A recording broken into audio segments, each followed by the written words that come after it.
достар, біз бүгін қазақтың ұлттық болмысына сіңіп кеткен тылсым өнер жайлы айтпақ.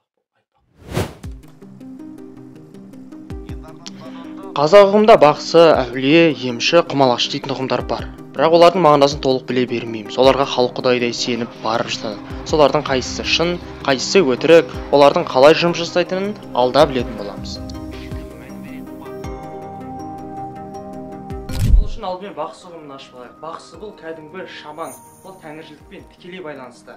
Бақсы деген бұрынғы түсініктер бойынша сиқыршылдық, тәуіптік, көріпкелдік, балгерлік қасиет қонған адам.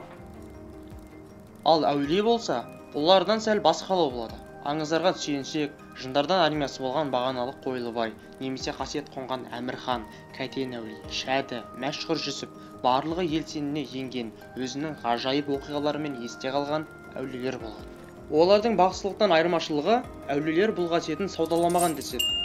Шоқан Уәлихановтың өзі бақсылардың жындармен тікелей байланысы бар екендігін Алтын емелге саяхат кітабында баяндайды.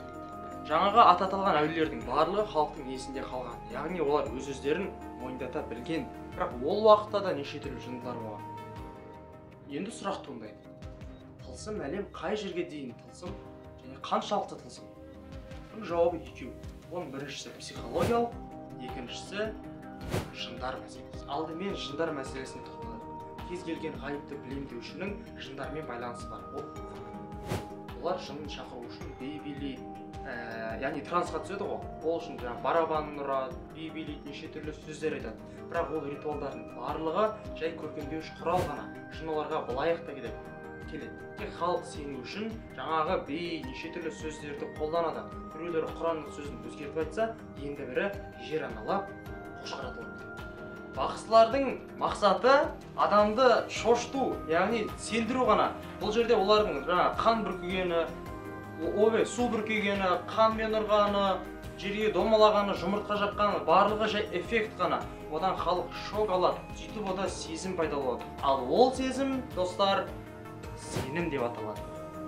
Мына адамдар, бақсылардың алдына адамдар үмітсіздік білдіреді. Бақсылар оларға сенім сыйлайды. Ал бұл уже тылсымның екінші сыры, яғни психологиялық жағы.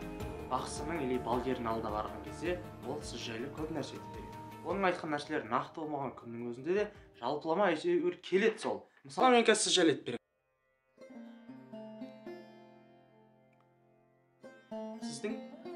Сіздің өміріңіз соңғы кездері бір нәрсеге алаңдалды. Солай ма? Сіз өте тұрақсыз. Әрі қазір айналып жүрген нәрсеңіздің болашағын көрмейсіз.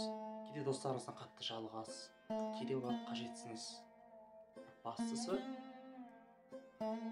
Ең бастысы, өзіңізге көңіліңіз толмайды, неге екенін білмейсіз. Қалай? Келе ме ғой? Келеді. Өйткені бұл бәріне ортақ құбылыстар. Ғылымда бұны эффект баррума деп атайды. Оның негізгі мәні бәріне ортақ ықтималдығы ең жоғарғы құбылыстар. Біздің барлығымызға бір нәрселер бірнеше түрлі болып келеді. Қазақ даласында аты аңызға айналған бақсылар да, әулиелер де болған. Сонымен қатар ақымақ халықта адастырған өтірікшілер де болған. Олар қазір де бар. Сол үшін олардың ара жігін ажырата білуіміз керек. Адамнан емес, Алладан сұрауымыз керек. Біз дамыған 30 елдің қатарына қосыламыз. Инновация, технология деп қоямыз да, бірдеңе бола қалса болды, ештеңенің анық-қанығына бармай, біріміздің артымыздан біріміз кете береміз. Мысалға, осыдан 10 жыл бұрын үкілі бала шыққан кезде, оның алдына үйірілген мыңдаған халық қазір сондайдың тағы да бірі шықса, қайтадан сөйтіп үйілмесіне ешкім кепілдік бере алмайды. Қызық айтайын ба? 20-шы ғасырдың басында Генри Форд алғашқы көліктерді тапқан. Хьюберт Бут дейтін кісі шаңсорушылар тапқан.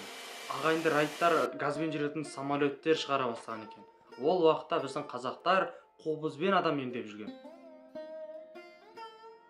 Ең қызығы, халықтың санасы бұрынғыдан әлі алыстамаған. Бұрынғы шамандар, бақсылар тек қана киімдерін ғана өзгерткен. Одан басқа ештеңе емес.